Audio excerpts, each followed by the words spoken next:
சித்திரை முழுநிலவு மாநாடுக்கு மிகப்பெரிய அளவுக்கு கூட்டம் கூடுச்சு இல்லையா? அப்ப அந்த கூடுச்சு. தொண்டர்கள் என்ன நினைப்பாங்கன்னு ஒரு கேள்வி இருக்குல்ல? கூடுன கூட்டம் மறுநாள் என்ன போஸ்ட் போட்டுச்சு?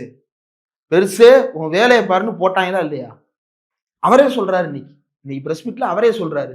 என்ன பத்தி எல்லாம் தப்பு தப்பா எழுதுனானுங்க, அவனுங்கள பூரா கூப்பிட்டேன், எல்லாம் வந்துட்டாங்க, ஒருத்தன் மட்டும் வரல அப்படின்னு அவரே சொல்றாரு. அப்போ வந்த கூட்டமே யாருக்கு ரெஸ்பாண்ட் பண்ணுச்சு? அன்புமணிக்கு தான் ரெஸ்பாண்ட் பண்ணுச்சு. ராமதாஸ் எங்க ரெஸ்பாண்ட் பண்ணுது? அப்போ மக்களை ஏமாற்றக்கூடிய வேலையை அப்பாவும் மகனும் செய்து கொண்டிருக்கிறார்கள்.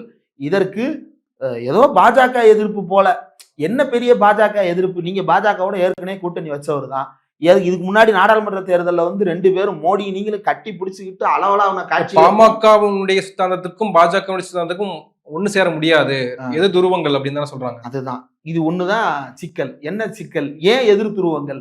அப்ப ராமதாசனுடைய மூலதனம் என்பது சாதி, பாஜகவினுடைய மூலதனம் என்பது மதம். இந்த ரெண்டுமே வந்து ஒன்றோடு ஒன்று சேரக்கூடியதா விலகக்கூடியதா என்பது வந்து அது மக்களுடைய பார்வைக்கே நான் விட்டுறேன். இப்ப இந்த சாதியை கையில் வைத்துக் கொண்டு ஆட்டம் ஆட வேண்டும் என்பது ராமதாசனுடைய நோக்கம். ஏன்? இது சாதியா இருக்கிற வரைக்கும் தான் நமக்கு பயன் கொடுக்கும். இது மதமா கன்சால்டேட் ஆயிருச்சுன்னா இந்த அதிகாரம் நம்ம கையில இருக்காது அப்படின்ற ஒரு பயம் வந்து ராமதாஸுக்கு வருது. அதனால இந்த மதவெறி கும்பலிடம் இந்த வன்னியர் சமுதாயத்தை ஒப்படைத்து விடுவோமா அப்படின்ற அவ்வளவு லார்ஜர் ப்ராசஸ்ல எல்லாம் அவர் திங்க் பண்ணல. இவனை கமாண்ட் பண்ற அத்தாரிட்டி எனக்கு இருக்காம போயிருமேன்ற பயம் தான் அவருக்கு இருக்கு. இந்த கமாண்டிங் அத்தாரிட்டியை வந்து ஒரு பாஜக காரன் கையில் எடுத்துக்கிடுவானே, என்னால கமாண்ட் பண்ண முடியாதே அப்படின்றது தான் அவருடைய வருத்தமாக இருக்கிறது. அந்த வருத்தத்திலிருந்தும் கூட இது வந்திருக்கலாம். இப்ப இதுல வன்னிய சமுதாயத்தை சேர்ந்த இளைஞர்களுக்கு ஒரே ஒரு செய்தி தான் இருக்கு. அப்பா அம்மாவும் அடிக்கிற கூத்துல நம்முடைய சமுதாயத்திற்கு எந்த விதமான நன்மைகளும் வந்து சேர போறது கிடையாது. அதையுமே இப்போ உடைக்கிறாருல, காடு வெட்டி குருவுக்கு எதிராக செயல்பட்டார் அன்புமணி அப்படின்னு தானே சொல்றாரு. எதிராக செயல்பட்டார்ல. நீங்க இப்ப வன்னியர் சங்கத்தை என்ன பண்ணி வச்சிருக்கீங்க? காடு வெட்டி குரு எதுல இருந்தாரு? வன்னியர் சங்கத்துல இருந்தாரு. அவர் பாமகலையா இருந்தாரு? வன்னியர் சங்க தலைவராக காடுவெட்டி குரு இருந்தார், ஜெய குரு இருந்தார். என்ன ஆனார் அதுக்கப்புறம்?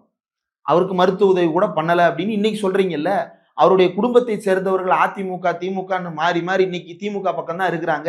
இன்னைக்கு வெளியே வந்து பேசிட்டு இருக்கிறாங்க. இவ்வளவு நாள் வாயை மூடிட்டு மௌனமா இருந்துட்டு உங்களுக்கு ஒரு பிரச்சனைன்னு வரும்போது உடனே என்ன பண்ணுவீங்க? ஆன்டி பிஜேபி தமிழர்களே என்னோடு வாருங்கள்னு கூப்பிடுவீங்க.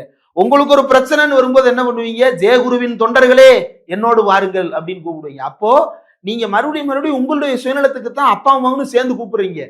தன்னுடைய சுயநலம் கருதி ஜெயகுரு எங்க உயிர் பிழைத்து விட்டாலோ அல்லது வளர்ந்து விட்டாலோ தனக்கு பாதிப்பு வந்து விடுமோ என்கின்ற பயம் அன்புமணிக்கு இருந்தது.